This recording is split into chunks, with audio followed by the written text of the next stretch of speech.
HSC পরীক্ষার কক্ষে ছাত্রছাত্রীদের করণীয়। প্রশ্নপত্র পাওয়ার পর যা করবে, প্রশ্নপত্র হাতে পাওয়ার পর পুরো প্রশ্নটির মনোযোগ দিয়ে পড়তে হবে। কোনো প্রশ্ন আংশিক পরিবর্তন করে দেওয়া হলো কিনা তা খেয়াল রাখতে হবে। প্রশ্নপত্র দেখে মনে মনে পুরো পরীক্ষার পরিকল্পনা করতে হবে। কিভাবে শুরু করবে এবং কিভাবে শেষ করবে তা ছক মনে মনে করে নিলে পরীক্ষা অনেক সহজ হয়ে যাবে। খাতা হাতে পেয়ে যা করবে, পরীক্ষার কক্ষে প্রথমে খাতা হাতে পেয়ে পেন্সিল দিয়ে মার্জিন টানতে হবে। উত্তরপত্রের ওএমআর শিটে পরীক্ষার রোল, রেজিস্ট্রেশন নম্বর, বিষয় কোড, বোর্ডের নাম ইত্যাদি সঠিকভাবে প্রথমে বল পয়েন্ট কলম দিয়ে লিখতে হবে।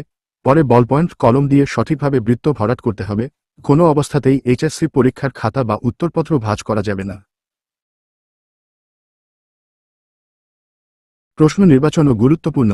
যেসব প্রশ্নের উত্তর ভালো জানা আছে সেগুলো আগে লেখাটাই বুদ্ধিমানের কাজ।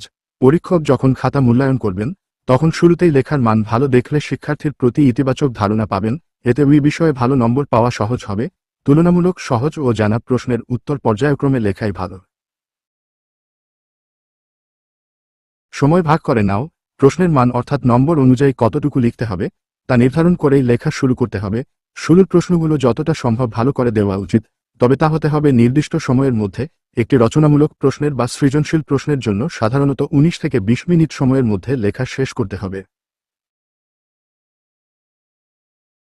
অপ্রাসঙ্গিক কিছু লেখা যাবে না। বেশি লিখলে বেশি নম্বর পাওয়া যায়, এটা ভুল ধারণা। অপ্রয়োজনীয় ও অপ্রাসঙ্গিক লিখে উত্তর বড় করা যাবে না। অপ্রাসঙ্গিক উত্তর লিখে খাতা ভরলে সময় নষ্ট হবে, বেশি নম্বর কিন্তু পাওয়া যাবে না। অনেকেই কয়েক লাইনে এক পৃষ্ঠা শেষ করে পরবর্তী পৃষ্ঠায় লেখা শুরু করে, এতে পরীক্ষকেরা বিরক্ত হন। মনে রেখো, প্রাসঙ্গিক ও যথাযথ উত্তরেই কিন্তু বেশি নম্বর পাওয়া যায়।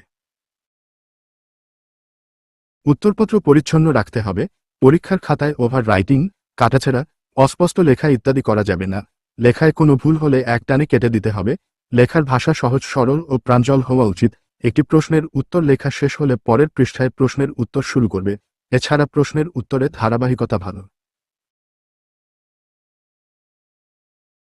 রিভিশন দাও লেখার শেষে।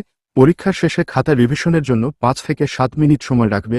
এ সময় সবার আগে লক্ষ্য করবে প্রশ্নের সঙ্গে উত্তরপত্রে লেখা ক্রমিকের মিল আছে কিনা।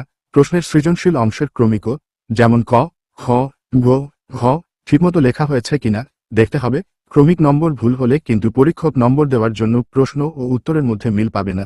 এছাড়া কোথাও কোনো ভুল আছে কিনা বা কোনো প্রশ্ন বাদ পড়ল কিনা মনোযোগ দিয়ে দেখতে হবে। পরিশেষে সকলের শুভ কামনায় খোদা হাফেজ।